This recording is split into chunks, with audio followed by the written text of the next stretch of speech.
সুপ্রিয় দর্শক আসসালামু আলাইকুম। চলে আসলাম নতুন আর একটা রেসিপি নিয়ে। আজকে আমি আপনাদের তৈরি করে দেখাবো ছুরি শুটকি ভুনা। আসলে এই রমজানের ভিতরে কিন্তু মুখে অনেক কিছুই খেতে ভালো লাগে না, আর যদি ঝাল ঝাল করে একটু শুটকি মাছ ভুনা হয় খেতে কিন্তু খুবই ভালো লাগে। কার কেমন লাগে জানি না, অনেকে শুটকি পছন্দ করেন, অনেকে করেন না, তবে আমার খুবই ভালো লাগে, আমি মাঝে মধ্যেই করি রোজার ভিতরে। তাহলে চলুন আমি কিভাবে তৈরি করি দেখে নিই। আমি এই যে ছুরি মাছটাকে সুন্দর করে, এটা কাটা টুকরা টুকরা ছিল, একটু বড় বড় ছিল, আমি ছোটো ছোটো করে একটু টুকরা করে নিয়ে আসি শুটকির। আর এই শুটকির কাটা কিন্তু অনেক শক্ত, কাটাগুলো তো অবশ্যই বেছে ফেলতে হবে, তা না হলে কিন্তু খেতে ভালো লাগবে না। আমি এখন এটাকে প্রথমে টেলে নিব, শুকনা খোলায় টেলে নিব আমি, তাহলে শুটকি মাছের থেকে যে বাজে গন্ধটা থাকে সেটা চলে যাবে। এই যে আমি কড়াইতে দিয়ে দিয়েছি, এখন মিডিয়াম আছে এটাকে বেশ কিছুক্ষণ একটু ভেজে নিব। ভেজে নিলে এর থেকে যে একটা বাজে গন্ধ থাকে সে গন্ধটা চলে যাবে, শুটকির থেকে একটা খুব সুন্দর সুঘ্রাণ বের হবে। এ তো ভাজা হয়ে গেছে, দেখেন আমি ধুয়ে সুন্দর করে এটাকে এখন সিদ্ধ করে নেব। আমি কিন্তু খুব সুন্দর করে শুটকিটাকে প্রথমে ধুয়ে নিছি, ভেজে সুন্দর করে ধুয়ে নিয়েছি, সিদ্ধ করতেছি। দেখেন সিদ্ধ প্রায় আমার হয়ে আসছে। এরপর আর ওইভাবে ধোবো না, একটা ধোয়া দিয়ে আমি কাঁটাটা বেছে নেব, কারণ শুটকিটাকে আমি প্রথমে ভালো করে ধুয়ে নিয়েছি ভেজে। কাঁটাগুলো বেছে নেব, এই দেখেন কাঁটাগুলো বেছে নিয়েছি। আমি ঝটপট আপনাদের করে দেখাচ্ছি, কত শক্ত কাঁটা, অনেক শক্ত কাঁটা থাকে, দেখেন কি সুন্দর করে বেছে নিয়েছি। এখন এটাকে আমি রান্না করে নেব। খুবই ভালো লাগে এভাবে যদি কাঁটা বেছে রান্না করেন, কাঁটা থাকলে খেতে ভালো লাগবে না, আর আমার বাসায় তো কাঁটা থাকলে কেউই খাবে না। আমি কড়াই বসিয়ে দিয়েছি, এখন এই যে তেল দিয়ে দিলাম, পরিমাণ মতো তেল, শুটকিতে একটু কিন্তু তেল বেশি লাগে। দিয়ে দেবো বেশ কিছুটা পেঁয়াজ কুচি, পেঁয়াজটাকে একটু হালকা করে ভেজে নিব আমি প্রথমে। দিয়ে দিলাম 2টা তেজপাতা। তেজপাতাটা আপনাদের ইচ্ছা অনুযায়ী দিলে দিতেও পারেন, নাও দিতে পারেন। আমার কাছে তেজপাতাটা দিলে একটু অন্যরকম সেন্ট বের হয়, শুটকি থেকে খেতে ভালো লাগে।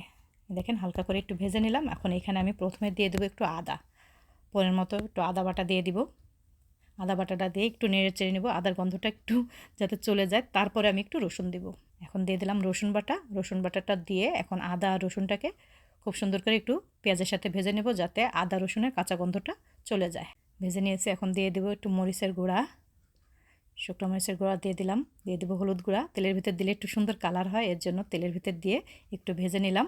দিয়ে দেবো সামান্য একটু পানি, পানিটা দিয়ে এখন দিয়ে দেবো এখানে ধনিয়ার গুঁড়া, পরিমাণ মতো দিয়ে দিলাম ধনিয়ার গুঁড়া। দিয়ে দেবো জিরার গুঁড়া, দিয়ে দেবো লবণ, পরিমাণ মতো লবণ দিয়ে সুন্দর করে এখন আমি এই মশলাটাকে খুব সুন্দর করে কষিয়ে নেবো। এখানে কিন্তু আমি আর অন্য কোনো মশলা দিব না। অনেকে কিন্তু দারচিনি এলাচ এগুলো দেন, আমি ওগুলো দিলে আমার কাছে শুটকির যে সেন্টটা, আসল সেন্টটা ওটা থাকে না মনে হয়, এর জন্য ওটা আমি দিব না। আপনারা চাইলে দিতেও পারেন, নাও দিতে পারেন। দেখেন আমি মশলাটাকে খুব সুন্দর করে কষিয়ে নিয়েছি, মশলার উপরে তেলটা ভেসে উঠেছে।